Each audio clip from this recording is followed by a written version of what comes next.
Empezamos con la sesión 4, amores sin sexo, grisexuales, demisexuales, fraisexuales y otras biches rares. Hemos invitado ya a Rocío Pérez Domenech, que es periodista, camarera y activista asex feminista. Recojo las presentaciones que nos dan las personas que vienen a la mesa. Y bueno, uno de los artículos, el que sí que venía en la carpetilla, creo, que se titula Asexuales, la cuarta orientación sexual, pues se habla de esta comunidad, que es nada más ni nada menos que un 1% de la población mundial, pone en el artículo, es decir, 70 millones de personas que se identifican como asexuales. Y a pesar de todo de este número de personas, ¿no?, es una comunidad absolutamente invisibilizada y nuestra idea, y que está luchando, ¿no?, por dar a conocer qué identidad es la de asexual, qué significa, y terminar con a la vez la invisibilización y el estigma, ¿no?, que luego lleva a determinadas también patologizaciones de esta identidad. Hay una comunidad ya organizada, que ahora nos contará bien Rocío, ¿no?, cuyo propósito de alguna manera es este, ¿no?, como extender, dar a conocer, crear debates, discusiones, que gente se pueda también reconocer en esta discusión, y de alguna manera esto ya no sé si se comparte en toda la comunidad, supongo que será una discusión que se introduzca o que se sume como una orientación sexual más. No sé si esto es discusión o no todavía en la comunidad, pero bueno, en cualquier caso, orientación sexual más o no, sí que es algo que lo que estábamos hablando antes, que sobre todo, aparte de otras cosas, remueve, ¿no?, o descoloca una vez más todo lo que ya se da por sentado con respecto a la atracción sexual, la libido, el deseo, nuestros cuerpos y sexualidades, que en la sociedad que tenemos, de momento, hasta que la cambiemos, capitalista y neoliberal, lo que hace también es mercantilizar y sacar beneficio de nuestros cuerpos, de nuestras sexualidades y de nuestros propios deseos, ¿no? De ahí, de algún modo, también esta comunidad asexual presenta una suerte de resistencia, ¿no?, frente a esta mercantilización o esta sociedad hipersexualizada, ¿no?, que saca también beneficio del propio deseo o atracción sexual, que tú ahora ya nos vas a explicar las diferencias, ¿no?, a tu modo de ver de esto.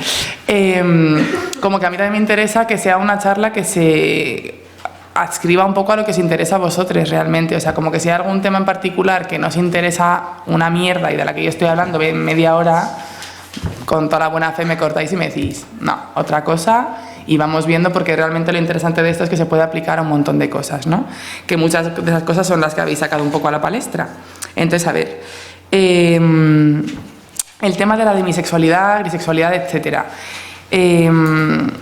Una de las cosas que se enseñan primero con el tema de la sexualidad es un triángulo invertido, que bueno, mira, no me lo he traído, para un día que no me lo traigo, que bueno, se inicia con un formato muy biologicista que se hizo hace como 50 años de la línea de la heterosexualidad, pues esta línea infame de en un extremo está la heterosexualidad, en el otro extremo está la homosexualidad y en el medio, ¡pum!, lo vi.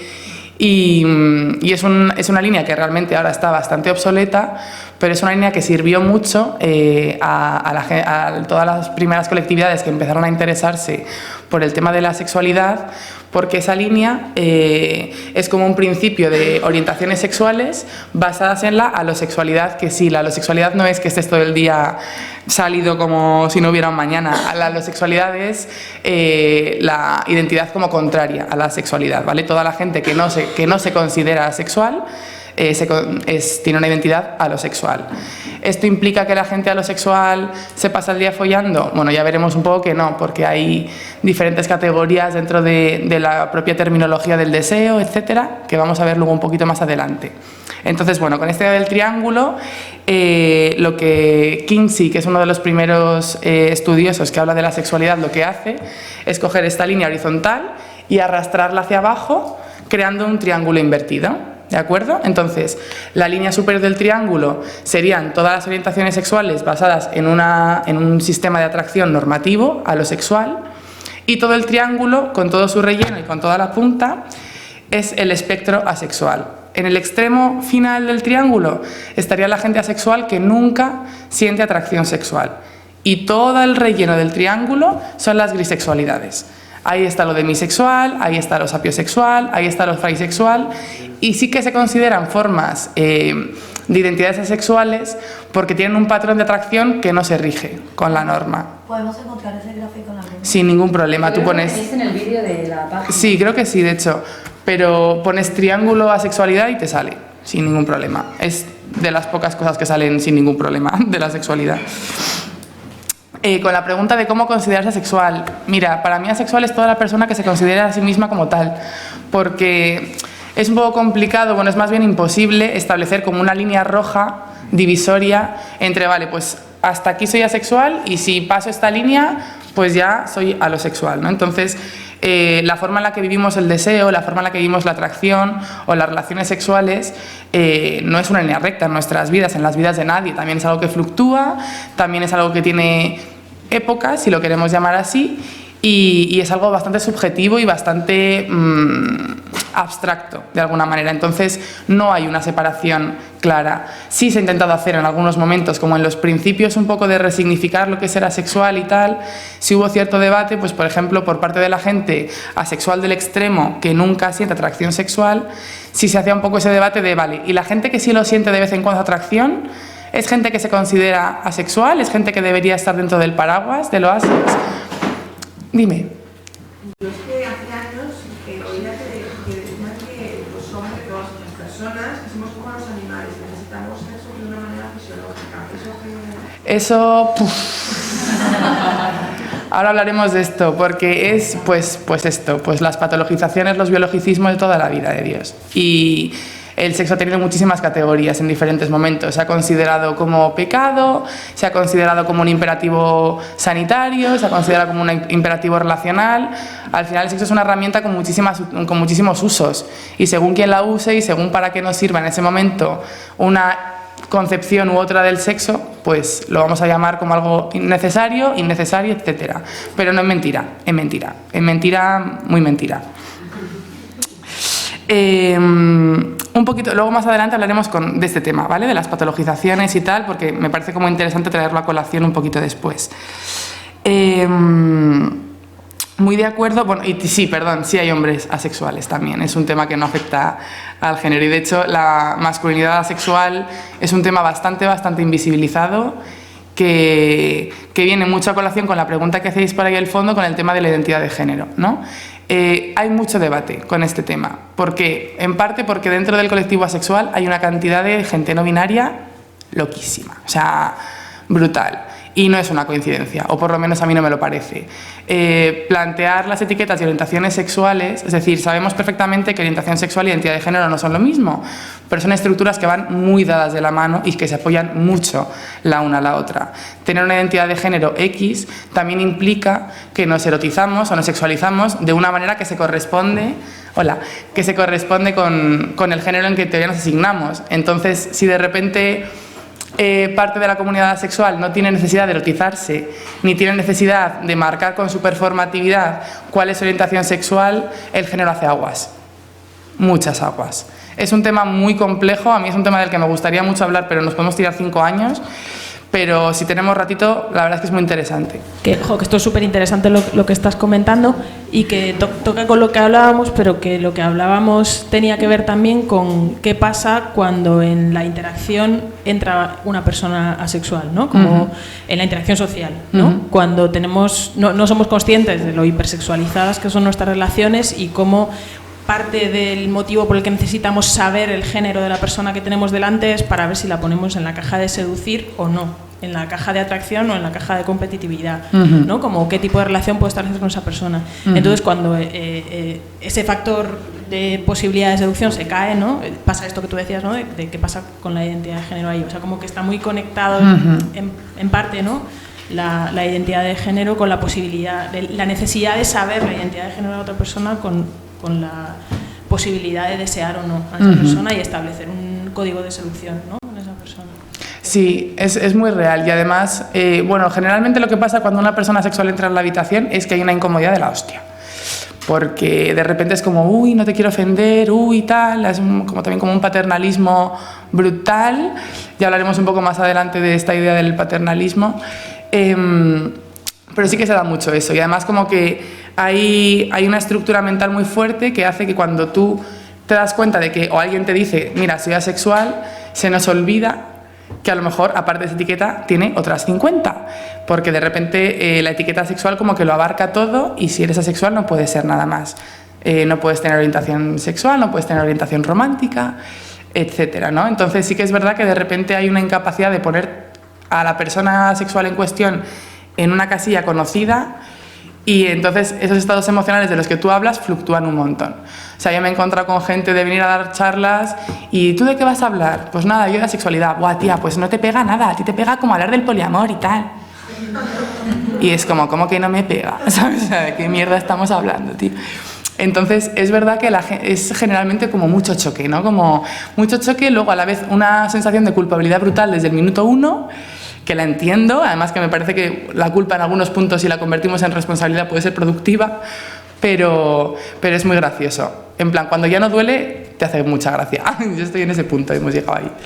Pero bueno, y creo que eso, que el resto de preguntitas las podemos ir resolviendo un poco con la charla, ¿vale? Entonces, bueno, me gustó mucho las preguntas que planteó Marisa para esta charla, que la primera era esta, que es el deseo. Mi impresión es que generalmente cuando hablamos de deseo en este tipo de charlas, o cuando en general hacemos cualquier teoría, pensamiento y tal sobre el deseo, tengo muchas veces la sensación de que realmente no sabemos muy bien a qué nos referimos cuando estamos hablando de deseo, ¿no? Como que es una movida que la sentimos súper visceral, que así pasa y punto. Claro, el colectivo asexual durante mogollón de tiempo lo que ha estado haciendo ha sido desgranar todos estos conceptos, porque para la propia comunidad asexual no ha sido fácil descubrir cuál era su punto de diferencia, ¿no? Como que había un sentimiento muy fuerte de, vale, en algo no cuadro, en algo soy distinto, pero realmente no sé en qué. Entonces, el deseo para mí sería como un conjunto de muchas sensaciones diferentes que se pueden dar juntas o se pueden dar separadas, pero que generalmente tratamos como un todo, ¿no? El colectivo asexual, de las primeras categorizaciones que hace, son estos 4 conceptos que veis abajo: libido, comportamiento, atracción y deseo. El problema que hay de que no se haya hecho esta categorización previa o que no se tenga en cuenta es que naturalizamos el deseo como un conjunto de sensaciones que se dan juntas y que son necesarias y que se concatenan una con la otra, cuando realmente no tiene por qué ser así. A ver, de aquí los conceptos más fáciles que quitamos en un momento son libido y comportamiento. La libido es simplemente las ganas que podemos tener en un momento de sentir placer físico, genital o no genital. La libido se puede gestionar perfectamente con la masturbación. Es decir, lo que caracteriza la libido, por ejemplo, del deseo de la atracción, es que no le hace falta un eotre, para ser satisfecho, ¿no? Como no es ganas de follar con otra persona, no es ganas de tener un contacto sexual con otra persona, es simplemente me masturbo y yau. La libido puede llevar a desencadenar deseo, a desencadenar atracción, pero la libido también puede darse en sí misma y se puede quedar ahí. El comportamiento, por su lado, es eso. El comportamiento es el comportamiento sexual que llevamos a cabo en un momento dado. Pues si estamos con una persona y mantenemos una relación sexual, ese ha sido nuestro comportamiento. Si estamos un día y nos hemos masturbado, también es un comportamiento sexual. ¿Qué pasa? Generalmente el comportamiento se lee como la consecuencia de unas sensaciones previas que tienen que estar sí o sí, que son la atracción y el deseo. No tiene por qué ser así. El comportamiento sexual puede darse sin necesidad de sentir deseo o sin necesidad de sentir atracción. Yo qué sé, hemos escuchado mogollón de veces la frase esta de el polvo de reconciliación, el polvo de hemos vuelto, el polvo de después de una bronca, el polvo de... Entonces, en nuestro propio vocabulario nos damos cuenta de que también el sexo es una herramienta que utilizamos y que es una herramienta que podemos utilizar o que es algo que podemos hacer porque estamos cachondes o porque nos apetece o por lo que sea, pero también podemos hacer por otros muchos motivos. Entonces, el comportamiento no es una consecuencia lógica del deseo ni de la atracción, ni es algo que pueda no darse si no hay deseo ni atracción. Es decir, las trabajadoras sexuales tienen comportamiento sexual por trabajo. ¿Esto implica necesariamente que hay un deseo previo y una atracción previa? Pues a lo mejor no. Y también es importante como desmitificar esta idea de que el comportamiento sexual que tengamos, si no hay deseo, si no hay atracción, es sexo contra nuestra voluntad. Esto no es así. Hay sexo contra nuestra voluntad todos los días, sí. Pero formas de comportamiento sexual sin deseo, sin atracción, también pueden ser totalmente voluntarias, totalmente libres y totalmente empoderantes, además. Entonces venimos con los conceptos un poco más complicados, la atracción y el deseo. Vamos a ver. Voy a citar Spinoza, me siento súper intelectual de hacer esto. Esta persona decía que la diferencia entre la atracción y el deseo es que la atracción es algo como que sucede muy en el presente y que la proyectamos hacia algo que está en ese momento como en nuestra perspectiva, ¿no? Ejemplo, estamos en una cafetería y vemos a una persona que nos atrae. Ya está, eso es la atracción. ¿Qué pasa? Que generalmente también se llama atracción a otro montón de sensaciones que pueden darse separadas y no tienen por qué darse juntas y se consolidan como una misma, que generalmente suele ser lo que llamamos atracción sexual. Pero hay muchos tipos de atracción, aquí las tenéis todas. La atracción estética, la sensual, la sexual, la romántica o la aromántica. La atracción estética simplemente es lo que sentimos cuando la estética o el estilo de una persona nos gusta. Llegamos aquí y nos vemos con la persona de la derecha o de la izquierda y decimos, pues qué rollo tiene esta persona. ¿Esto es atracción sexual? No. ¿Esto es la antesala necesaria a la atracción sexual? Tampoco. Esto se puede dar sin más. Tú ves en la tele a una famosa con un traje que te cagas en los Goya y dices, estilazo, y a lo mejor no te la estás queriendo follar y a lo mejor es que ni siquiera la quieres conocer. Es simplemente un momento de reconocimiento estético, de desde mi yo reconozco que tu estética me gusta. La atracción sensual sería la atracción que sentimos por las personas con las que queremos tener cierta cercanía física. Queremos compartir caricias, queremos compartir abrazos, queremos compartir a lo mejor besos, queremos como un contacto físico más cercano. La atracción sexual sería pues eso, lo que queremos, la sensación que tenemos cuando queremos mantener relaciones sexuales con alguien. La atracción romántica sería lo que consideramos el enamoramiento, que es como la idea, que ese tema también habría que darle mucha chicha, pero no voy a ser yo y no va a ser hoy. El enamoramiento, esta persona pues me gusta, eso es la atracción romántica. Y la atracción aromántica lo llamo mucho el crash de la amistad. ¿No os pasa de repente, conocéis a una persona en cualquier sitio y tenéis un feeling de la hostia en un momento dado? Como que conectáis súper bien, pero esa conexión no pasa por lo romántico ni pasa por lo sexual, es simplemente, ¡buah! Tenemos un feeling muy tocho, nos hemos llevado genial, compartimos nuestro signo zodiacal o cualquier cosa y nos llevamos muy bien. Esto es la atracción aromántica. Estas 5 atracciones se pueden dar todas, se pueden dar algunas, se puede no dar ninguna. Lo que diferencia al colectivo asexual del colectivo alosexual es exclusivamente la atracción sexual. La gente asexual no siente atracción sexual o la siente de forma no normativa. Por eso el tema de los límites muy difusos, etcétera, porque para mí asexual simplemente es quien dice siento que mi formato de atracción no sirve, no se entiende, no funciona en esa sociedad y esa etiqueta me salva la vida. Correctísimo, correctísimo. Una persona asexual puede sentir atracción sensual, puede sentir atracción estética, romántica, aromántica, etcétera. Y luego el concepto del deseo, que esta es la movida complicada. El deseo, Spinoza dice que es un sentimiento en continua variación e intensidad constitutivo del ser humano y que sirve de vehículo que lo impulsa hacia el futuro. No digo yo que no, porque, claro, puede ser, pero porque nos configuramos con deseos. El problema está aquí cuando lo entendemos como deseo sexual. No, yo puedo tener deseo de cambiarme de ciudad, puedo tener deseo de gestionar esta movida que tengo con esta cosa que me traes de cabeza, deseo dejar la carrera, deseo... Y es verdad que son siempre metas imaginarias, por así decirlo, que nos impulsan hacia el futuro. Claro, cuando nos referimos al deseo sexual, hay que entenderlo como algo que está muy relacionado con esta definición y que además va un poco más allá del concepto de atracción. Es decir, yo no me voy a meter en si la atracción es un tema construido o no. Seguramente sí, la inmensa mayoría por lo menos, o la forma en la que dirigimos nuestra acción sí es algo construido. Tenemos unos cánones de lo que es atractivo y lo que no lo es, basados en el cuerpo, en la raza, en la orientación sexual, etcétera, etcétera. Es decir, sí tenemos todo un abanico social que nos dice lo que es atractivo y lo que es atractivo de cara a una mirada normativa. El deseo lo lleva un poco más allá porque el deseo funciona mucho en base a imaginarios, individuales.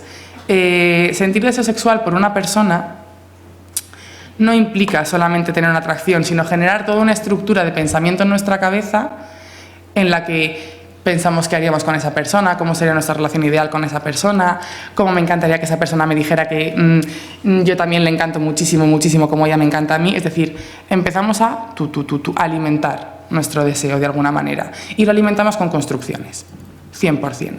Lo alimentamos con construcciones que vemos en cualquier medio, que vemos en nuestro entorno, que entra dentro de nuestro marco de sentido, por así decirlo.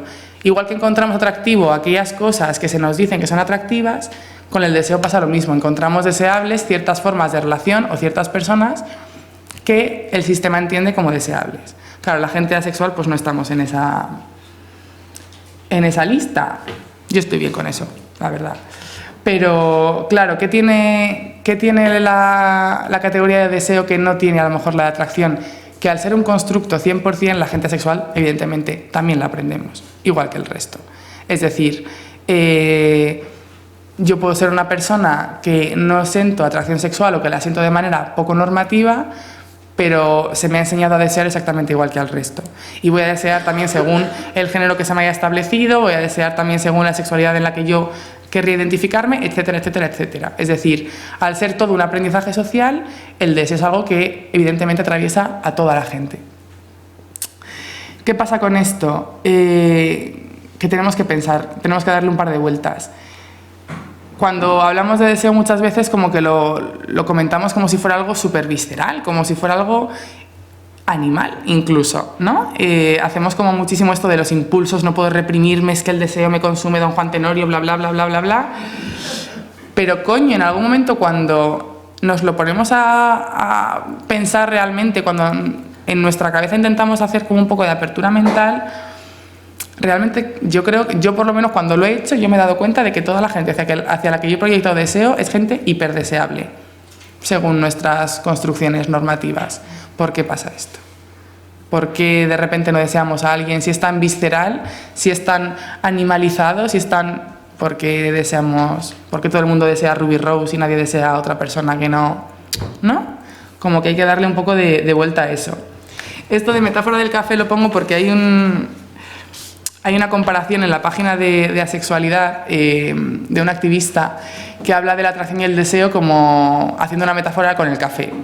Y dice, no es lo mismo que te guste el café que querer tomarte un café. Pues con atracción y deseo pasa lo mismo. Te puede gustar el café, tú puedes sentir atracción por alguien y puedes querer tomarte un café, que es tener un deseo. ¿Una cosa lleva a la otra necesariamente? Pues no. A lo mejor te encanta el café, pero son las 5 de la mañana y sigues despierta y no te vas a tomar un café. Pues ahí tenemos atracción sin deseo. A lo mejor no me gusta nada el café, pero es que tengo que madrugar porque no llego a clase, porque no llego al curro y me quiero tomar un café para despertarme. Pues deseo sin atracción. Es decir, lo interesante de esto es darnos cuenta de que todas las categorías pueden darse unas con las otras, pueden dialogar, pueden tener relación unas con otras o pueden no tenerla. El problema para la gente asexual en estas primeras definiciones es precisamente que no podemos encontrar nuestro punto de diferencia si todas las sensaciones se dan como un conjunto. Si libido, atracción, deseo y comportamiento se dan como parte de una misma cosa, la gente asexual estamos totalmente fuera de esto. Estamos totalmente fuera de ese imaginario y además, por otro lado, no tenemos una forma muy cabal de ubicar dónde está nuestra diferencia. Es decir, ese trabajo de desgranar todas estas sensaciones que nos provoca pensar en el deseo han tenido que ser tan catalogadas para que la persona asexual de turno en ese momento dado pudiera decir, ajá, aquí está la diferencia. Nuestra diferencia está en la atracción sexual, en ninguna otra cosa. ¿Una persona sexual siente libido? Pues hay asexuales que sí, asexuales que no. Como seguramente hay gente alosexual que no sienta libido. Es factible. Yo conozco peña alosexual que jamás se masturba y que cada vez que quiere tener sensaciones de placer físico o lo que sea, busca una pareja sexual. Bueno, pues que luego está las identidades de las etiquetas y luego están las movidas de cada cual, que también son muy legítimas.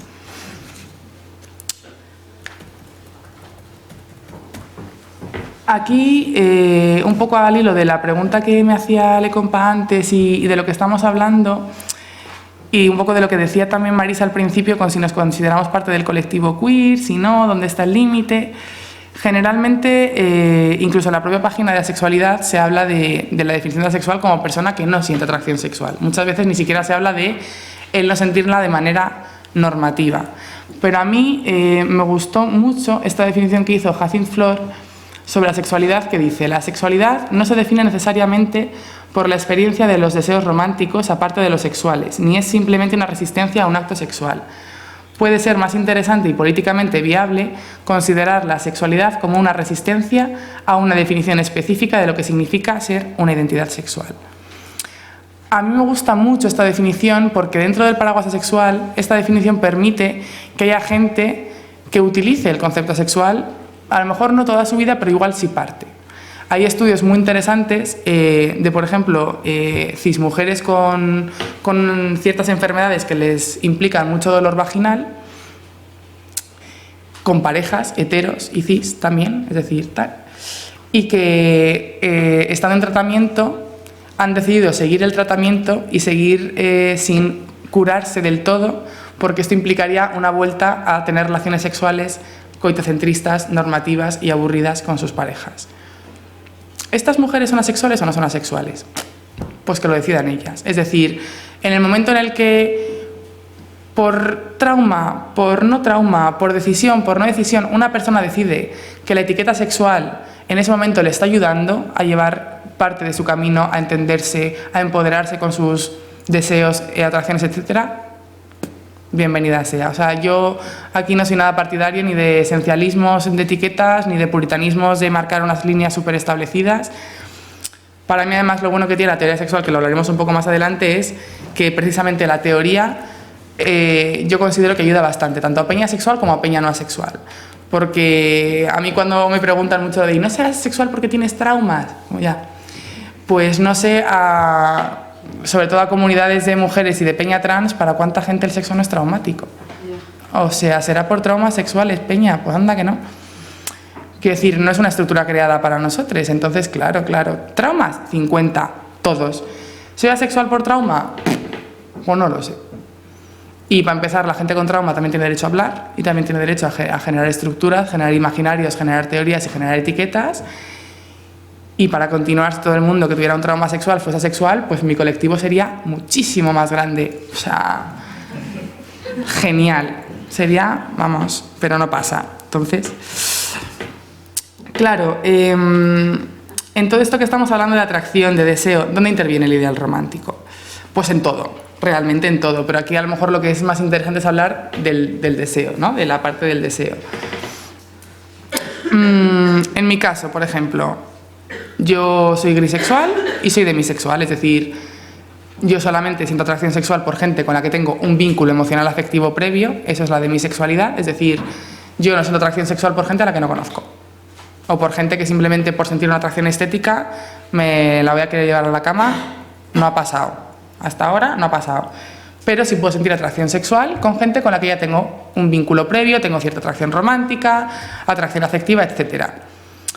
Claro, entonces yo, por ejemplo, como persona que se encuentra en el medio exacto del triángulo de la sexualidad, ha sido muy complicado durante muchísimos años de mi vida encontrar la coherencia entre mi deseo y mi estar en el mundo en un momento dado. Porque yo me podía gustar a una persona y todo mi imaginario de deseo era un imaginario normativo, con mazo sexo incluido, por supuesto, todos los días, porque ese es mi imaginario de deseo.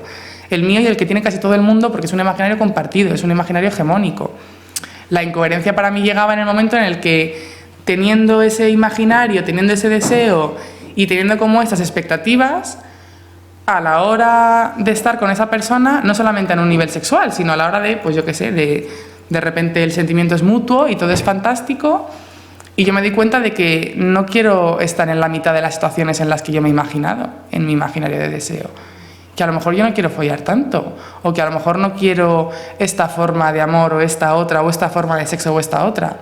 Entonces, ¿qué pasa? Que ahí es donde se encuentra de repente como una de las primeras incoherencias que vivimos, sobre todo la gente que no estamos en el extremo, por así decirlo, de la sexualidad y que sí podemos sentir atracción sexual hacia otras personas. Que desde nuestro yo más visceral, aunque si lo queremos llamar así, y nuestro yo social y nuestro yo educado, no hay una correlación, no hay una correspondencia. Y ahí es cuando generalmente empiezan las preguntas de a ver qué mierdas me pasa. Claro, una de las ideas más básicas del ideal romántico es el sexo. Es decir, si pensamos en cuáles son los pilares que configuran el ideal romántico, pues históricamente encontramos un montón. Que tiene que ser blanco, que tiene que ser hetero, que tiene que ser cis, que tiene que ser con personas con neurotípicas, que tiene que ser alosexista, alosexual. Entonces, claro, a cada identidad nos comemos un pedacito de mierda del ideal romántico. En este caso, pues yo me como, sobre todo, la base alosexista del ideal romántico. ¿Esto qué implica? Que en una relación romántica tiene que haber sexo. Sí o sí, sí o sí. Yo a veces lo hablo con gente que me dice, no, bueno, para mí el sexo es como súper secundario, no, y no es verdad. Es como, vale, muy bien, el sexo para ti puede ser secundario una vez está en la relación. Una vez está en la relación le puedes dar la importancia que tú quieras. Ahora, vamos a hablar del día que no esté el sexo en una relación romántica. Vamos a hablar de si esto no nos importa. Y ya no solamente por la idea de, es que tengo unos impulsos sexuales que tengo que satisfacer, que repito, eso con la mano se soluciona, sino porque el sexo se ha considerado muchas veces como un termómetro del amor. Es decir, una buena relación romántica funciona bien porque y solamente si el sexo es bueno. Y una relación romántica funciona mal si de repente el sexo no es tan bueno, dentro de lo que sea el buen y el mal sexo, que también es un misterio, o si no lo hay. Entonces ahí de repente tenemos el sexo como termómetro, ¿no? De repente, hostia, llevo con mi pareja 2 años y el primer año y medio da booty porque estábamos como en el hype del amor y estábamos todo el día follando y genial, y de repente es que mi pareja no tiene ganas. ¿Qué significa esto? Coño, pues es que igual no significa nada. Entonces tenemos que aprender un poco también a que la forma en la que entendemos el sexo, la forma en la que entendemos el amor está cargada de simbolismos, está cargada de mitos constantemente. Y siempre parece que cuando pasa una cosa significa realmente otra. Y cuando no hay sexo es que significa pues que ya no me quieres, que ya no te gusto, todas estas cosas en las que de repente la persona sexual de la pareja se convierte en tu psicólogo y te hace mucho refuerzo pues por encima de sus posibilidades muchas veces, ¿no? Entonces, por ahí es bastante importante ver un poco cuál es el papel que ocupa el sexo, no solamente en para mí es importante, para mí no lo es, sino qué papel le damos al sexo en cada una de nuestras relaciones. ¿Qué peso tiene el sexo cuando jerarquizamos unas relaciones sobre otras, cuando dedicamos más tiempo a unas relaciones que otras? ¿Qué pasa aquí? ¿Cuál es realmente el factor que nos tira a lo mejor a priorizar ciertas relaciones sexuales sobre otras que no involucran el sexo, ¿no? Claro, esto es lo que nos pasa también en relaciones románticas. Pues uno de los principales problemas que tenemos, el colectivo... Uy, mira qué mal esto. Bueno. El colectivo romántico, o sea, el colectivo asexual, es que no se nos considera muchas veces como miembros de pleno derecho en una relación romántica. Hace unos años yo estuve en unas charlas en las que una de las personas que hacía una ponencia no se identificaba como asexual, pero sí que hablaba de que tenía una relación abierta y ella no practicaba sexo. No sé si por un tema de elección, pues no practicaba sexo. Y hablaba mucho sobre cómo ese hecho, como la realidad de no practicar sexo con su pareja, le ponía como en un escalón inferior con respecto a las otras parejas que tenía su pareja con las que sí practicaba sexo. Es decir, en relaciones tanto poliamorosas como monógamas, como cualquier estructura, el sexo implica una garantía de ciertos derechos y de ciertas consideraciones. Si entendemos que también históricamente, que eso hablaremos un poco ahora, ciertas conductas sexuales por parte de mogollón de instituciones se han ido castigando, también tenemos que pensar a nivel más social, sin ninguna institución que intermedie, etcétera, cuáles son los comportamientos sexuales que nosotros, como parte de colectivos queer o no queer o feministas, cuáles son las actividades o actitudes sexuales que castigamos y cuáles son las que premiamos, porque también lo hacemos. Y en el momento en el que una persona asexual está con otra y es pareja de segunda frente a sus otras parejas porque ella no mantiene relaciones sexuales y las otras sí, estamos castigando. Y estamos generando un imaginario a partir del cual no es solamente que el sexo sea importante para mi pareja en este vínculo, es que el sexo determina dónde me coloco yo en este vínculo y dónde me coloco yo en relación con el resto de relaciones que tenemos. Eso es muy complicado. Básicamente porque mientras generalmente la persona sexual es la que está cuidando el autoestima de la otra, haciéndole ver constantemente que no es un tema de que ya no me gustes, no es un tema de que ya no te quiera, no es un tema de que ya no sienta nada por ti, es que yo funciono así, es decir, estamos constantemente reforzando la autoestima. De lo que no nos damos cuenta en ese punto es que la autoestima que también se ve muy condicionada es la nuestra, porque estamos encarnando un vacío, estamos encarnando una ausencia, estamos encarnando una decepción, porque es constantemente lo que alguien espera que nosotros hagamos y que no hacemos. En las relaciones poliamorosas pasa exactamente lo mismo. Es decir, generalmente cuando cambiamos las estructuras del amor, pensamos que las estructuras del sexo se cambian. ¡Pum! Ya está. Ahora soy anarquista relacional, entonces ya lo tengo, me pasa el juego que flipas. Pues no, en el momento en el que no revisemos tampoco nuestras conductas y nuestras normatividades sexuales, va a seguir haciendo pupa a la persona sexual de turno, estemos en una relación abierta, cerrada, entreabierta, me da lo mismo. Claro, ¿qué nos pasa también a mucha gente, y no solamente al colectivo asexual, sino a gente que formamos parte como de disidencias, de cuerpo, de género, de sexo, de sexuales, etcétera? Tenemos como mucho la idea de la soledad que nos rodea, ¿no? Como que tenemos mucha conciencia de nuestra disidencia, tenemos mucha conciencia de que no somos quienes la sociedad espera, generamos nuestras redes, generamos nuestros lazos, nuestros colectivos identitarios, tal, pero yo generalmente con toda la gente con la que he hablado que forma parte de alguna colectividad queer, sí hay mucha la conversación de qué va a pasar cuando me haga mayor, el miedo a la soledad, el miedo a que de repente mi entorno se normativice, etcétera, y yo quedarme como desenganchade. Claro, pues esto a la gente sexual también nos pasa. Y no solamente que nos pase, sino que somos, o sea, yo por lo menos sí que veo como cierta estructura muy, muy, muy peligrosa con esto. Porque vamos a ver qué es lo que nos pasa. Vamos a imaginarnos un caso como súper normativo, ¿no? Pareja hetero, cis, en un reality. Yo es que veo mogollón de realities, aprendo muchísimo. Sí. Y muchas veces en estos realities, pues del tipo... Además me los veo en los gringos, que son como más sádicos todavía, en plan más extremos, me encanta. ¿Qué pasa? Pues ponemos un ejemplo, yo qué sé, una convivencia de Gran Hermano USA. Y como el primer día, una tía hetero pues se fija, se lía con un pavo que está ahí también, y como al día siguiente esa chica parece que se ha querido casar con este hombre, unas dinámicas como de posesividad y de celos, y la gente dice, Dios mío, se le ha ido la olla, te la has tirado una noche, o solamente te has dado un beso. Claro, ¿qué está pasando en el fondo de todo esto? Está pasando que en según qué espacios sociales el estatus de estar en pareja, sobre todo a comunidad queer y mujeres, es un pequeño seguro, es decir, es un pequeño colchoncito en algunos momentos frente a la sociedad tener una pareja.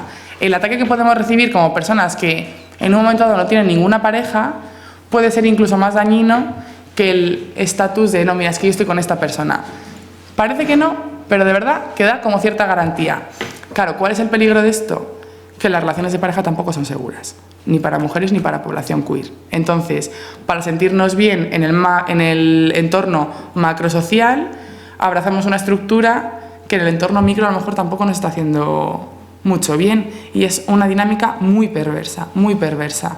Y aparte de ser una dinámica muy perversa para todas las colectividades marginadas, etcétera, para el colectivo asexual es a lo mejor incluso un poquito más difícil, porque en general en esas dinámicas de encontrar pareja, del estatus de estar con alguien, etcétera, el sexo es una herramienta que sí o sí la tienes que usar. Es decir, en estos realities, cuando la pava quiere que el tío ya en plan, tú vas a ser para mí y no me vas a marear ni me voy a tener... ¿Qué hacemos? Follamos. Y el contrato es el sexo muchísimas veces. Entonces la gente sexual a veces esa herramienta no la tenemos. El miedo a la soledad o el miedo a un futuro en el que no haya nadie en nuestro entorno se hace muy real, porque ni siquiera nosotros somos capaces de jugar mínimamente con esas reglas del juego que se han marcado, que son dañinas para todo el mundo, pero que en general la gente las sabe jugar de alguna manera. Y el colectivo asexual, gran parte del colectivo asexual, no sabe cómo hacer esto. Claro. bueno, pues esto pasa en el mundo normativo porque aquí estamos todo el mundo súper deconstruidos y tal, y esto no pasa. Un cagao. Aquí me parecía muy interesante hacer un poco de reflexión tanto del amor como del sexo, en plan, cómo han sido generados ciertos discursos en torno al amor y en torno al sexo dentro de los movimientos de disidencia, ya sean feministas, sean queer, sean antirracistas, sea de lo que sea, ¿no? ¿Cómo evoluciona el discurso sobre el amor? Bueno, pues en parte, si nos ponemos en plan, nos echamos un poquito la vista atrás, claro, pues yo qué sé, históricamente las relaciones también se han considerado como un vínculo hiperbiologicista, en realidad, como que era natural que la mujer amase al hombre, que el hombre amase a la mujer, era natural tener una boda, era natural tener hijos y era natural irse a vivir a Pozuelo y comprarse un monovolumen. Y esto se ha deconstruido, muy bien. Se ha utilizado la baza del amor para humanizar ciertas prácticas o ciertos deseos que hace unas cuantas décadas se consideraban inhumanos. Es decir, cuando había persecuciones a la población gay, cuando ha habido persecuciones a la población trans, bueno, cuando ha habido, la sigue habiendo, pero cuando la ha habido como una forma hiperinstitucionalizada, hiperestructurada e hiperlegitimada, bueno, que está Peña va a la cárcel, quiero decir, y sigue yendo a la cárcel en otros sitios, pero el amor, el discurso del amor ha sido un discurso que ha servido mucho y que se ha utilizado mucho y con sentido en cierto punto para humanizar todas esas prácticas o todos esos deseos que se consideraban inhumanos, que se consideraban aberrantes. Es decir, un marica no era un ser humano ni siquiera, porque tenía un formato de deseo y un formato de prácticas sexuales que lo echaban de la categoría humano. Sin embargo, si traemos de repente el concepto amor, el amor es muy humano. Solamente los humanos amamos como hacemos los humanos. Entonces, pues apelar de repente a los sentimientos amorosos para justificar ciertas prácticas sexuales o ciertos formatos de deseo ha sido una herramienta que en realidad ha funcionado un montón. Estos ejemplos que pongo aquí, el Ames a quien ames Madrid te ama, de Carmena, o el Love Wins, de la campaña de Obama, son todo discursos que, en base a la idea que tenemos del amor, justifican o intentan hacer que otras disidencias pues puedan vivir de una manera un poco menos peligrosa. Claro, esto, dos problemas. El primero, sí, el amor se expande, pero el amor se expande a todos aquellos aspectos donde compense expandirse, donde compense económicamente expandirse. Es decir, que ahora mismo a un marica por ser marica no lo metan en la cárcel, no es tanto de forma necesaria porque hemos abierto nuestros horizontes y somos personas mucho más tolerantes, sino como que de repente hemos visto que hay nichos de mercado que se acompasan muy bien con ciertas formas de entender el amor. Entonces hay que tener cuidado con esto porque al final es una fagocitación de todo un sistema capitalista, etcétera, que se va expandiendo y va diciendo, vale, sí, esto también, esto también, esto también, y nos pasa lo que nos pasa, el pinkwashing, por ejemplo. Y claro, ¿cuál es el otro problema? Que generalmente estos discursos sobre el amor se dan desde organismos muy institucionales que no hacen una crítica a la idea del amor. Es decir, utilizan las ideas del amor romántico para justificar prácticas sexuales, orientaciones, etcétera, etcétera. Entonces, pues lo mismo me da lo mismo, porque no avanzamos nada con esta idea. Intentamos deconstruir prácticas sexuales, pero no deconstruimos el amor. No funciona. Sobre el sexo, ¿cuáles han sido los discursos? Vale, volvemos un poco al momento en el que, pues desde la psiquiatría, desde la medicina, desde la psicología se empieza a generar pues todos los DSMs, todas las patologizaciones de cualquier tipo de disidencia sexual, y en ese momento pues podríamos decir que el sexo se considera algo natural porque forma parte de nuestra biología y forma parte de nuestra identidad como animales, de hecho. Y lo que se suele decir ahí es que tiene que haber ciertos cotos humanos que demarquen esos impulsos sexuales para mantenernos como en una ciudadanía estable. ¿Me explico? Es decir, hay como una idea de que el sentimiento, o sea, la sexualidad es un impulso muy animalizado que puede con nosotros muchas veces, ¿no? Como que puede con nosotros, que es la justificación de un montón de violaciones, es la justificación de movimientos sexuales, es como la idea de un sentimiento animal incontrolable. ¿Qué tiene que hacer el humano? Pues nada, le pongo cotos, lo medicalizo, lo criminalizo o lo considero inmoral desde estructuras religiosas.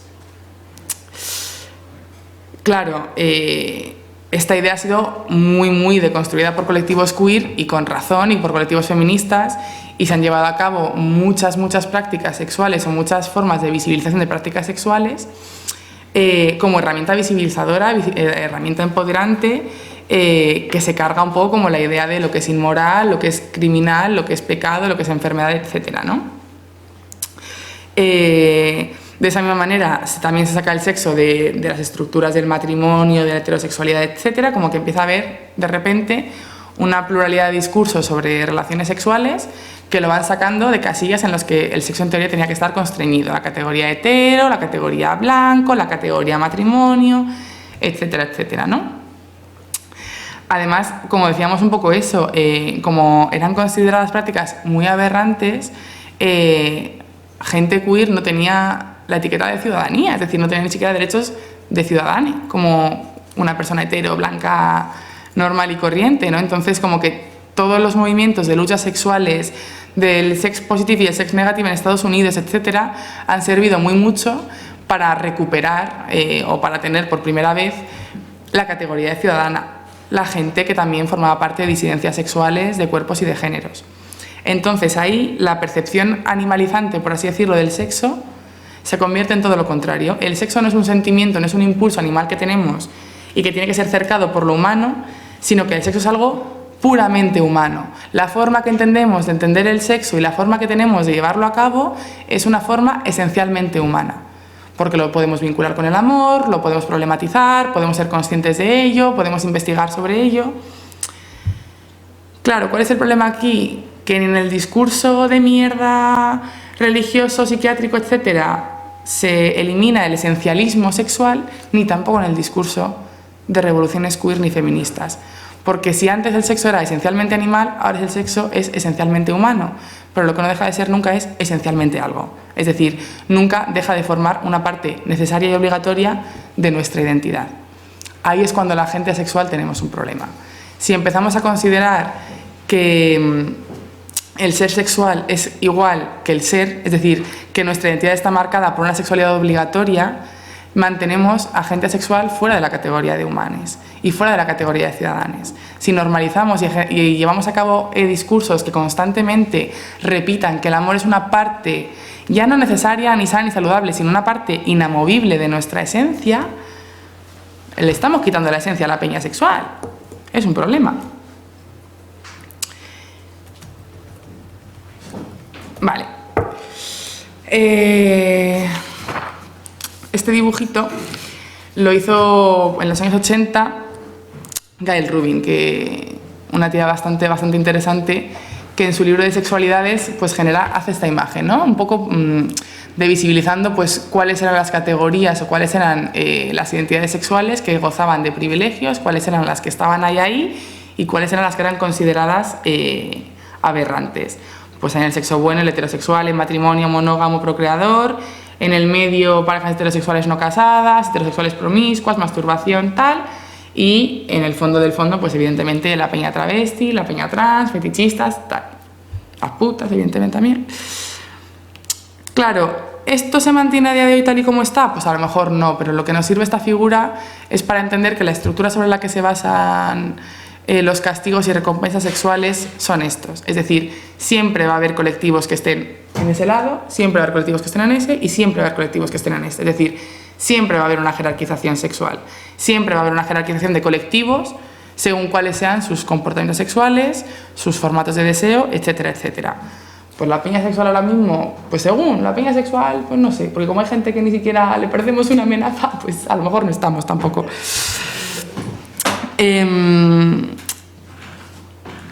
Claro, ¿qué pasa con el tema de las luchas identitarias y tal? En lecturas, por ejemplo, que yo he hecho de las guerras sexuales, tanto en Estados Unidos como también en un contexto más peninsular, se ha hecho mucho hincapié como que la madurez política de la gente que formaba parte de los movimientos de emancipación de la mujer, trans, etcétera, etcétera, o movimientos de emancipación sexual, había mucha relación, como mucho paralelismo entre madurez sexual y madurez política. Esto es, Madura política es aquella persona que haya llevado a cabo, que tenga una experiencia sexual tan vasta que pueda discurrir sobre ello, que pueda teorizar sobre ello. Es la experiencia lo que nos da el conocimiento. Claro, si la experiencia le da el conocimiento a una persona asex que nunca mantiene relaciones sexuales, pues esa persona nunca se la va a tomar como una persona ni experimentada ni conocedora de absolutamente nada, ¿no? Entonces, el complejo que tenemos de inmadurez, la comunidad asexual, tanto en círculos políticos como fuera de ellos, se perpetúa bastante, como un poco con esas ideas, ¿no? Pero no solamente madurez política y madurez es igual a madurez sexual. Empezar a mantener relaciones sexuales en un entorno normativo también se considera un síntoma de madurez. No mantienen relaciones sexuales los niños de 5 años, que bueno, eso dicen, pero dar el paso, perder la virginidad y todas estas falacias son un ejemplo de madurez, son un síntoma de madurez. Madura es la persona que ha mantenido relaciones sexuales, la que saca el carnet de coche, a la que le dejan entrar a las discotecas, etcétera, etcétera, que hay cosas que están más marcadas por una edad como categorizante, pero el sexo no, ¿no? Entonces, la gente sexual estamos como destinadas a ser siempre gente inmadura. Inmaduras políticas porque no tenemos ni idea de lo que es follar y no nos sabemos empoderar con el sexo, inmaduras emocionales porque no hemos estado nunca preparadas para tener relaciones sexuales porque tal, ¿no? Como que hay siempre lo que decía antes, un poco la sensación de ausencia, de falta, de hay algo ahí que no ha madurado, que no coja, está verde. Claro, en ese sentido, lo que estabas comentando tú, de hecho, antes, en lo primero, aquí quería llegar yo con esto. Generalmente, y esto tiene todo el sentido del mundo, como ha habido tantas opresiones por identidades de género, orientaciones sexuales, tal, esa misma presión, pues lo que conocemos siempre, ¿no? Se ha reapropiado del colectivo de ella y a partir de ahí ha generado su identidad. Esto está muy bien, esto es necesario y no hay otra forma. El problema está, a lo mejor un poco, en qué identidad adoptamos de esa manera cuando hablamos de nuestras orientaciones sexuales, en cuanto a si yo no siento, por ejemplo, atracción sexual por nadie nunca, y además también soy aromántica, vamos a rizar el rizo, ¿yo puedo ser lesbiana? ¿Qué es ser lesbiana? ¿Qué requisitos tiene que tener una persona para ser lesbiana? Pues un requisito de género, tochísimo, por supuesto, lo primero. Y luego, ¿qué le gusta hacer a las lesbianas con otras lesbianas? Quiero decir, lo mismo a todas, igual, nos relacionamos de esta manera. Entonces, me gustaba mucho la idea que planteaba este autor del continuum lésbico, ¿no? Entonces, hablaba de las relaciones lésbicas y decía así, incluye un rango a través de la vida de cada mujer y a lo largo de la historia de la experiencia identificada por la mujer. No simplemente el hecho de que una mujer haya tenido o conscientemente deseado la experiencia sexual genital con otra. Si lo expandimos para abarcar muchas más formas de intensidad primaria entre las mujeres, incluyendo el compartir una vida interior rica, el vínculo contra la tiranía masculina, el dar y recibir apoyo práctico y político, si también podemos escuchar en él asociaciones tales como la resistencia matrimonial, comenzamos a captar las anchuras de la historia y la psicología femeninas que han quedado fuera de nuestro alcance como consecuencia de definiciones limitadas, en su mayoría clínicas, del lesbianismo.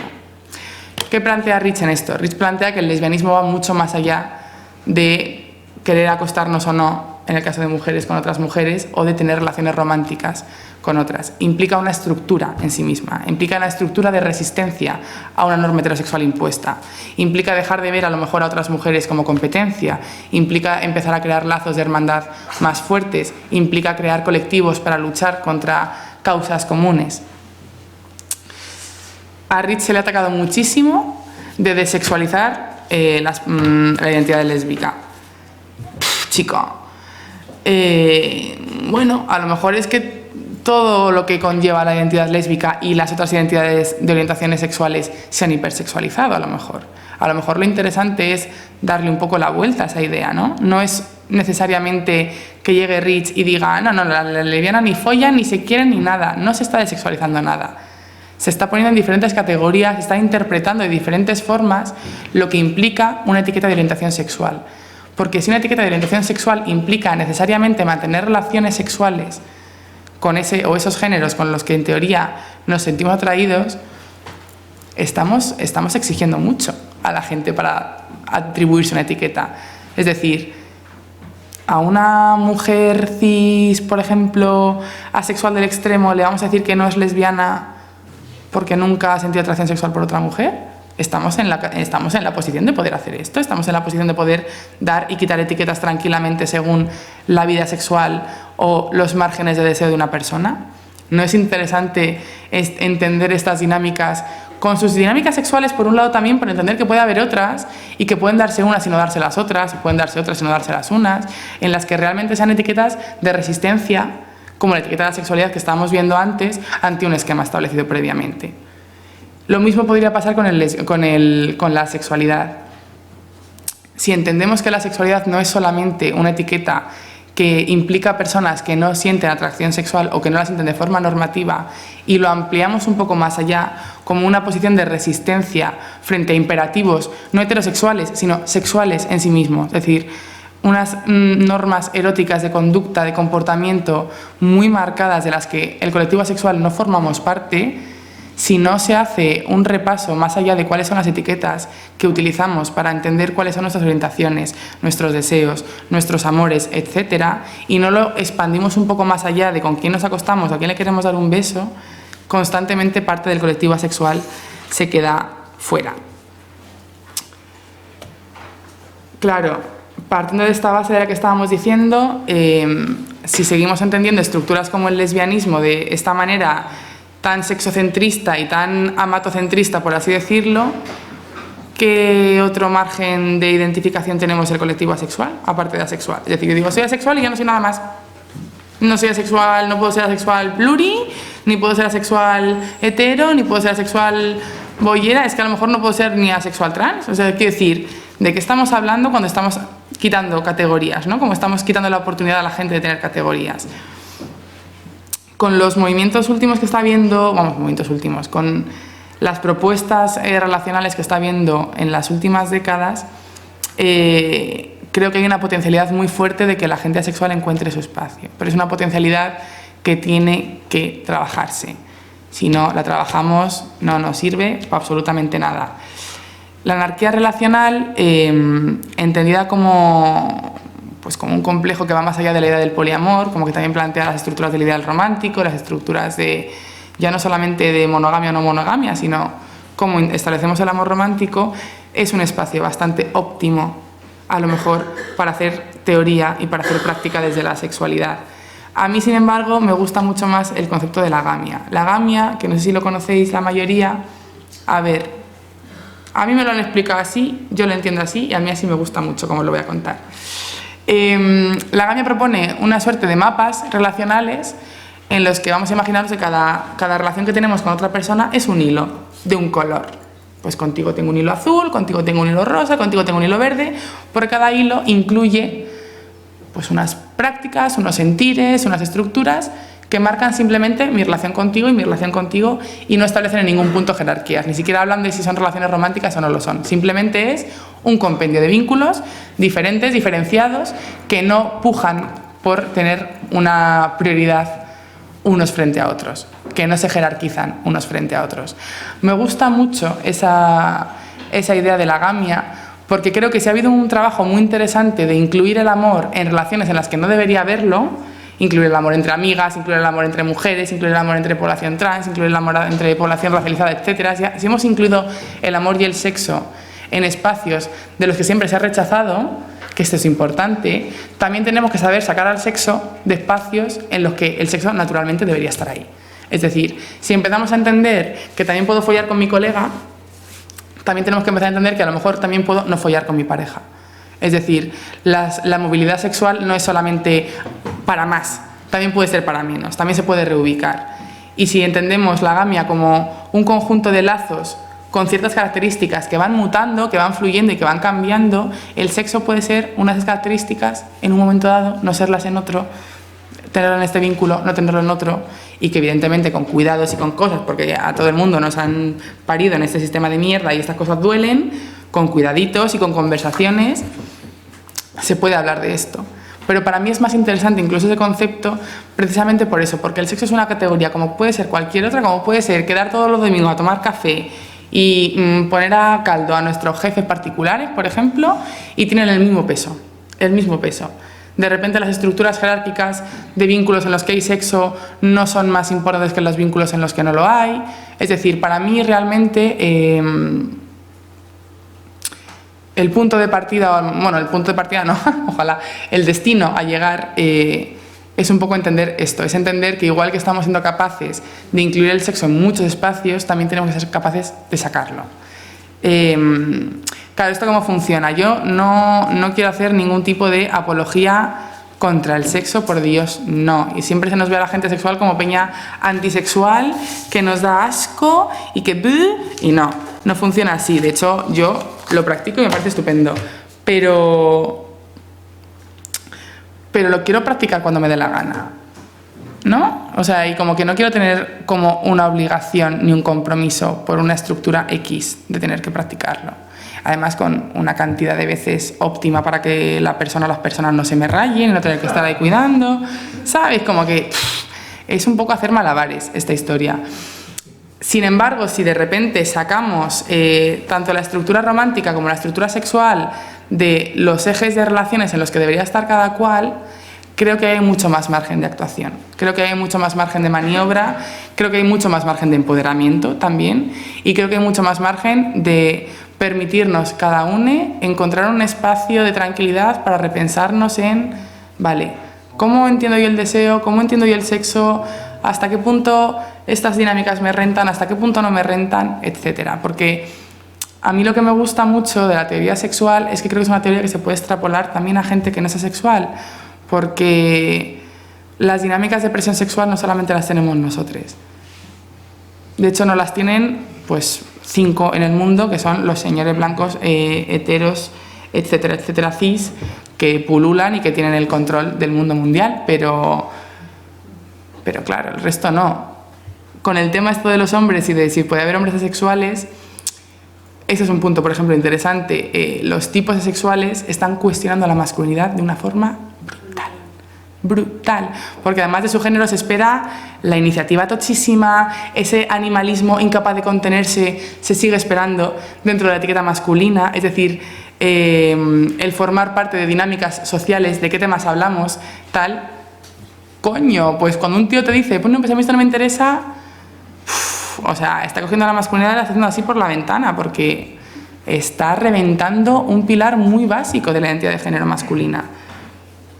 La identidad de género femenina o identidades de género alternativas, como estamos constantemente acosadas y oprimidas por el ámbito sexual, a veces incluso a lo mejor tenemos más complicado saber si simplemente somos asexuales o simplemente estamos oprimidos. ¿Sabes? Como que esto lo he hablado con mucha gente de, tía, pues es que yo no sé si soy asexual, y es como, es que es complicado porque como el sexo nos jode, en el peor sentido de la palabra, pues es muy difícil saber si yo no quiero follar porque sin más, o si no quiero follar porque es que he tenido unos sexos tan infames y tan destructivos que cojones, ¿no?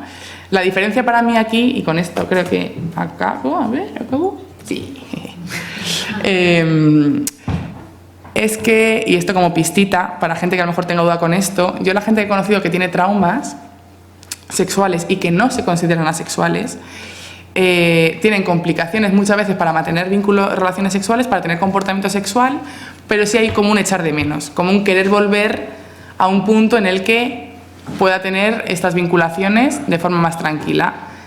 A la gente asex generalmente como que eso no nos pasa, o sea, como que si echamos de menos, creo que echamos de menos más a nivel de esto es lo que debería sentir, así que lo voy a sentir, pero no hay una necesidad en vacío de mantener relaciones sexuales. No hay un echar de menos tan, esto de, buah, llevo 3 meses sin follar, a mí me suena un poco a, pues vale. Esto no quita que no haya peña sexual que se defina como asexual por trauma. Ojo, eso es importante también destacarlo, en plan, a mí el cómo haya llegado una persona a la etiqueta a la que haya llegado me parece bastante indiferente. Entonces nada, acabamos aquí un poco eso de llamamiento a replantearnos individualmente cuáles son nuestras dinámicas sexuales, cuáles son nuestras dinámicas de deseo, cómo lo concibimos, por qué nos sentimos incómodos cuando hay una persona sexual en la sala, lo que estábamos hablando antes, y revisar un poco a lo mejor privilegios y dinámicas hipersexualizantes que al colectivo asex pues nos dejan siempre fuera. Y bueno, como lo he puesto con el PowerPoint, pues ya nada contrasta y las S están por ahí, pero aquí está, aquí tenéis, mira, Luego se lo pasaré a Marisa. El primer correo es el correo de la página del colectivo asexual en España, ¿vale? Que lo lleva una colega que es una crack. Y la otra soy yo, en plan, por cualquier cosilla que queráis hablar, cualquier duda. Yo sé que hablo súper rápido, que explico un mogollón de cosas súper rápido, entonces si no habéis entendido nada, me podéis escribir y decir, pásame todo esto, y yo os lo paso. Me parece bien. Y muchas gracias.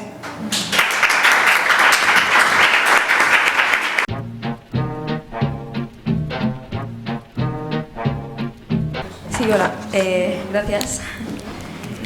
Quería decir que me ha sorprendido bastante que hayas mencionado a la gamia porque no encuentro normalmente a gente que conozca esto. De hecho, yo pensaba que eran 10 personillas y ya está.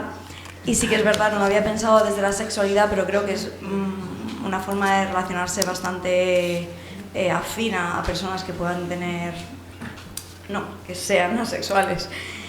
Y luego también me gustaría si podías hablar un poquito más de una cosa que viene en el texto que hemos leído que habla de personas asexuales que se encuentran muy cómodas dentro de la práctica del BDSM. Si puedes desarrollar eso un poquito. A ver, el tema de la sexualidad y el BDSM, tú, es un tema que tengo súper pendiente de analizar porque a mí también me raya muchísimo, en plan, ¿cómo hemos llegado aquí? ¿Cómo ha pasado esto? Pero yo creo que tiene sentido, sobre todo porque lo bueno que tienen las prácticas BDSM es que marcan roles muy claros, muy claros. Es decir, con prácticas de BDSM tú tienes muy claro en todo momento cuál es tu rol en un punto dado y dónde están tus límites. Y eso creo que a mucha parte del colectivo asexual le viene de perlas porque nos permite acotar mucho nuestro espacio de actuación y de recepción también. Es decir, si yo como persona asexual que mantengo relaciones sexuales muchas veces me encuentro incómoda con según qué cosas, y ya no solamente con qué posiciones, sino cuál es el rol que adopto en un momento dado, cuál es el rol que se espera que yo adopte, porque de hecho de la gente asexual se espera mucho que sea la persona pasiva, y la gente que participa en el BDSM y es asexual suele ser la peña dominante. Curiosidades. Lo bueno que tiene ahí es que las categorías del BDSM nos marcan muy claro cuál es el rol en el que yo quiero estar, qué es lo que yo quiero hacer y qué es lo que yo permito que me hagan. Entonces, son estructuras de relaciones que pueden dar mucho pie a consensos más marcados, por así decirlo, ¿no? Como a consensos más delimitados y también un poco de sexualizar el sexo. Es decir, mucha gente que practica BDSM o muchas dominatrix también, por otro lado y tal, entienden que hay ciertas prácticas sexuales que también implican otras cosas, más allá del propio placer o del propio acto sexual, porque también pueden solucionar, por ejemplo, ciertos aspectos que tú tengas reprimidos en tu vida. Es decir, yo, por ejemplo, me vi un programa de dominatrix tal que los dominados, ella era una mujer trans y los dominados eran hombres cis. Y eran típicos dominados que en su vida lo han petado y son ricos y guapos y de todo y su vida está hecha, pero de repente les encanta ser sumisos porque es un aspecto de su vida que nunca han tocado, que no saben lo que es ser sumiso en la vida, entonces lo son en relaciones sexuales pues con una dominatrix.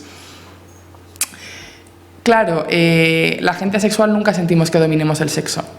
Entonces, de repente a lo mejor tener una estructura sexual en la que se nos...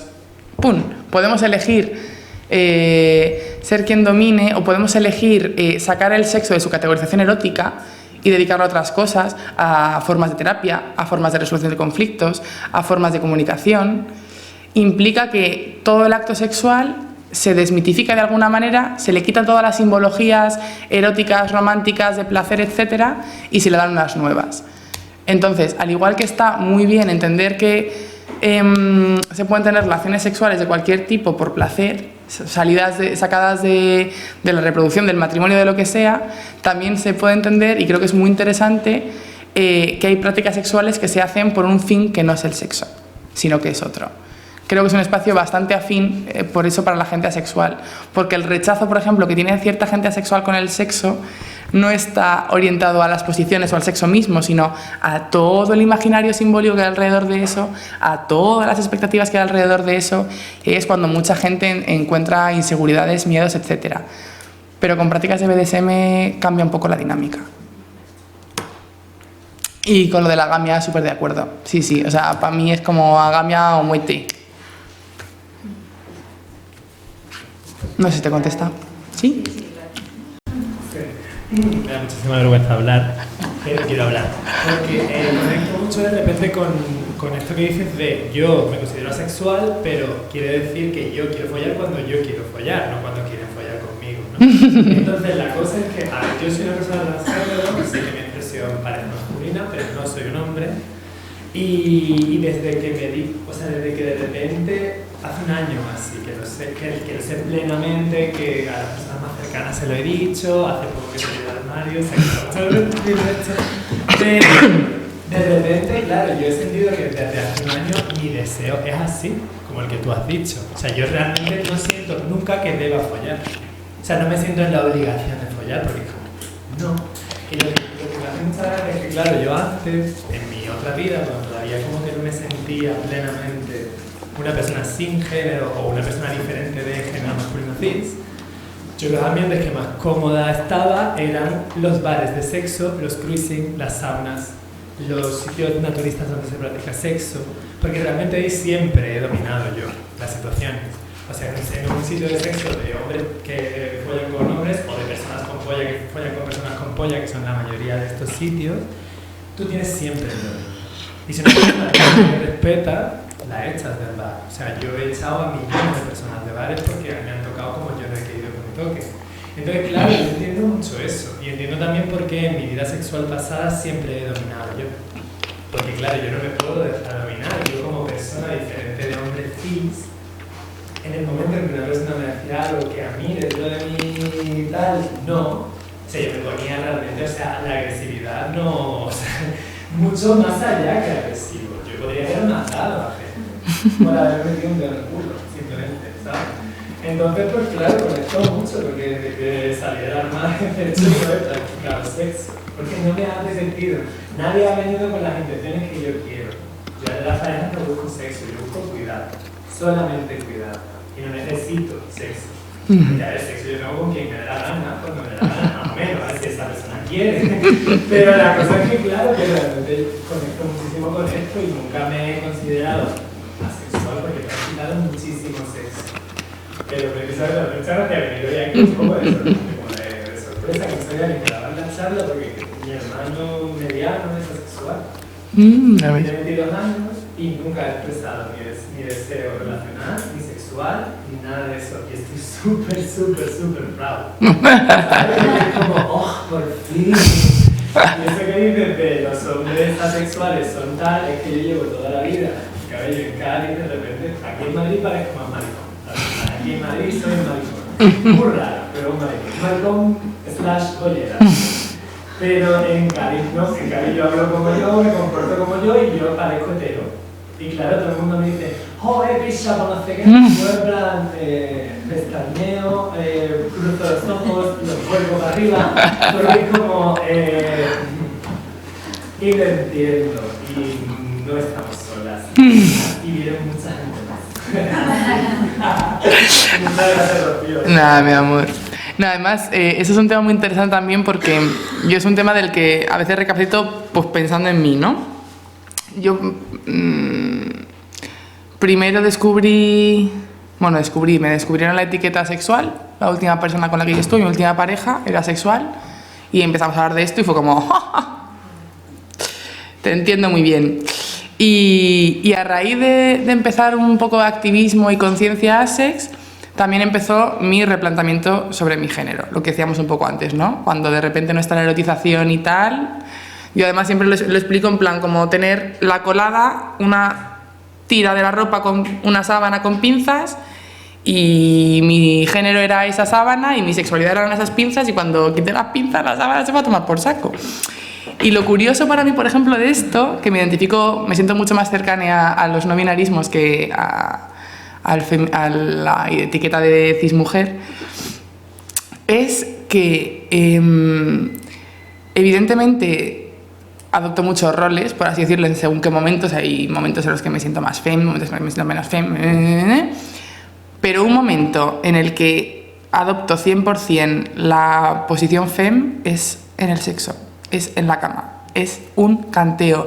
Y claro, esto es, entonces... Es muy fuerte porque digo, pero porque estoy tan machista, porque soy butch. No, y porque como de cada rol se espera un comportamiento X, yo he aprendido cuál es mi comportamiento. Y además a mí me gusta, me gusta mi feminidad, por así decirlo, dentro de espacios sexualizados tal, pero es verdad que aunque sea algo que me guste, es algo que se ha puesto muchas veces en conflicto con mi no binarismo, así como de base, ¿no? En plan, como que, coño, es lo que estábamos hablando, hasta qué punto las etiquetas sexuales nos marcan los géneros y los propios comportamientos sexuales nos están marcando también los géneros.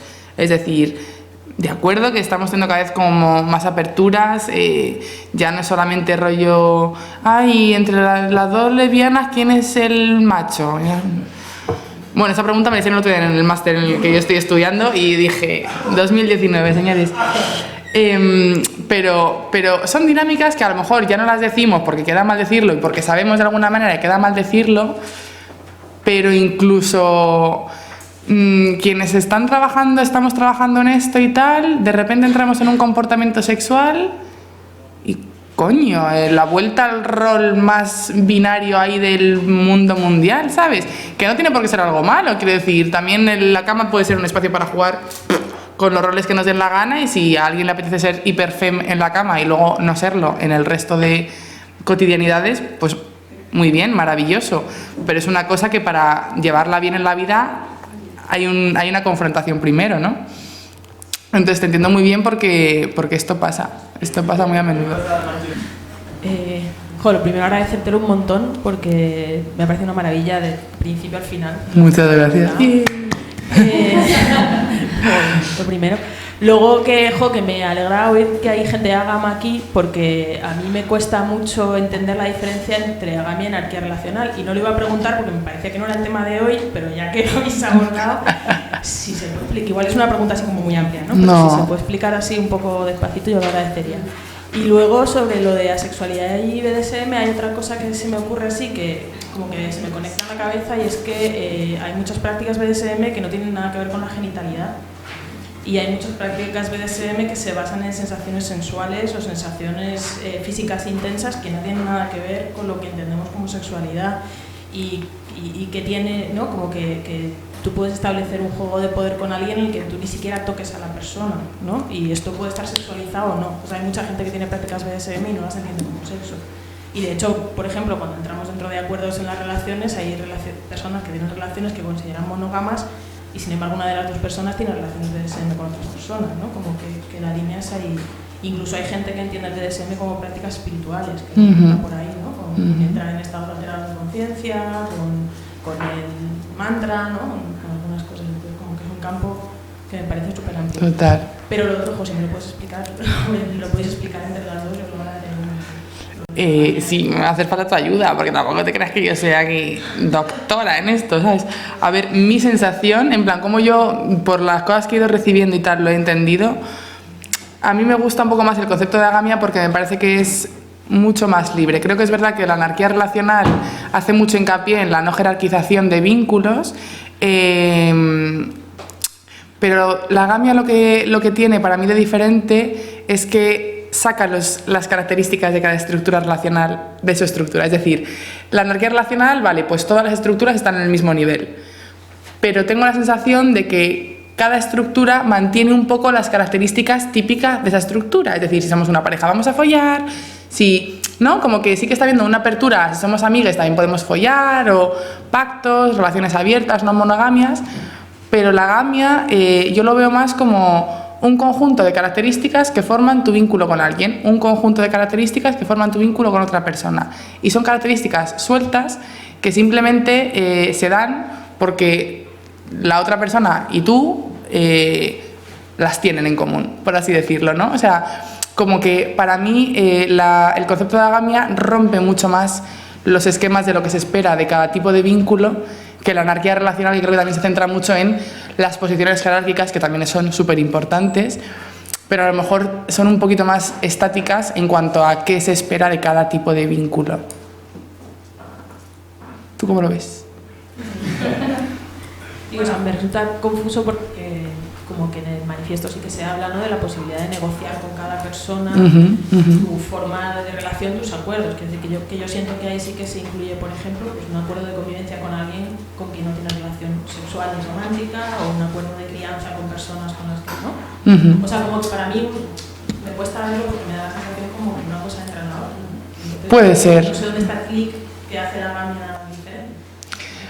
Para mí, a ver, claro, es que depende de lo que haya mamado cada cual. Yo es verdad que de las poquitas cosas que leo de anarquía relacional, sí que se hablaba mucho del tema de los contratos, sí que se hablaba mucho de la puesta de límites, etcétera, etcétera.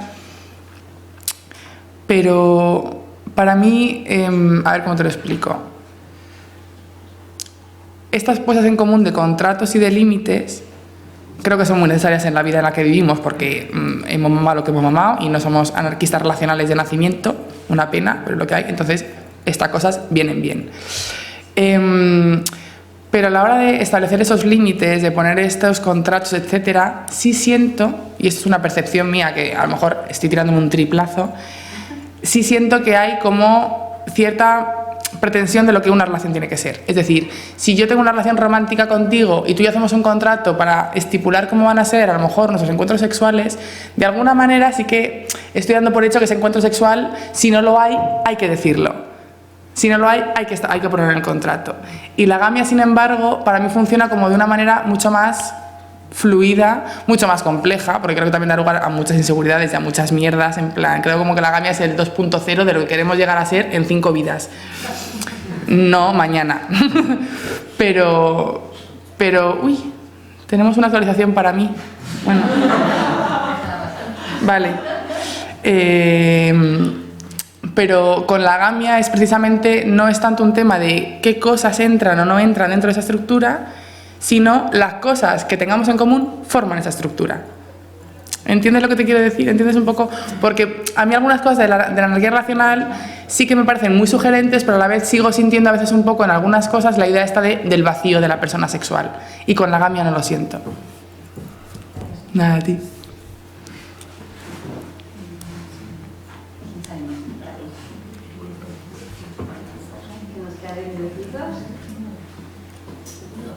Perdona, ¿no recomiendas un libro, una lectura? Vale, bueno, es algo muy...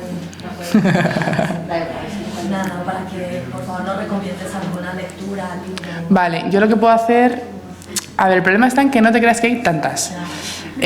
Yo ahora mismo la lectura que tengo como la Biblia es un libro que está en inglés y que hay que comprar. Es una mierda. Yo lo compré pues porque soy una friki, porque esto es de lo que va la vida, pero es un libro del que os puedo pasar sin artículos a base de pantallazo y haciendo Creative Commons a la fuerza, que se llama Sexualities. Es un libro en inglés que se llama Sexualities.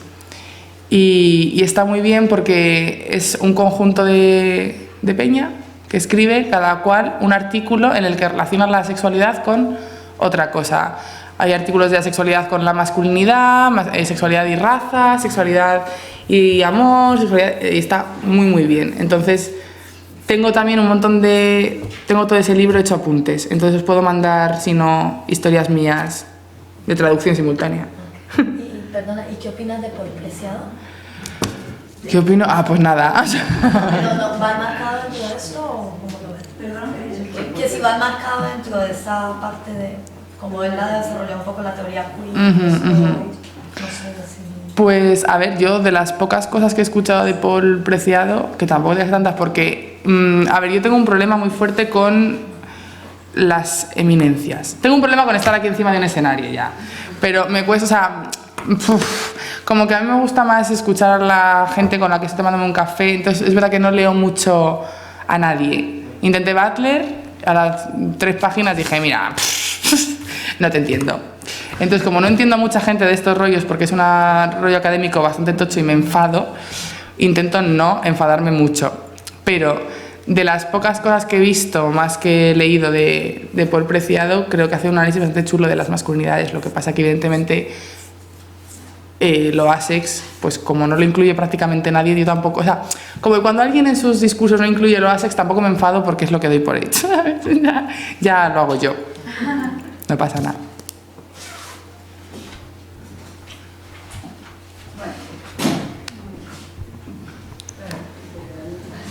Anda, pero no te había visto. Hola, amor. No, es que el otro día, como al terminar la sesión, hablamos de... O sea, me vino como hacia la cabeza de cómo afectivizar o cómo afectar, ¿no? Afectivizar nuestros espacios políticos también, ¿no? Que pues, no sé, ¿no? Que me venía esta reflexión, ¿no? Como que lo decías tú, Marisa, ¿no? Yo creo que... Y me quedé con esto mucho en la cabeza. Y luego al escucharte también pensaba, claro, porque yo, o sea, me pienso que no, pero luego romantizo todo. Entonces, ¿no? Como lo de romantizar las amistades también y tal y cual, ¿no? Y luego pensaba, pero ¿por qué? También, o sea, ¿por qué habría que romantizar, ¿no? Lo político o las amistades? No sé, ¿no? Como que tengo un poco de conflicto, luego lo quiero romantizar todo y de repente ya nada, y ya digo que, claro, porque... O sea, me pasa de los modelos que nos vienen dados, ¿no? Como pues las alternativas, me pasó de un extremo a otro, ¿no? Cómo decirlo. Y eso, como que no sé, simplemente una reflexión así, como que la otra sesión anterior me iba con toda una reflexión tal y ahora acabo de decir, pues no, no va a ser eso, ¿no? Roma y yo a cada lado de tu hombro haciéndote incapaz de tomar una decisión sobre nada.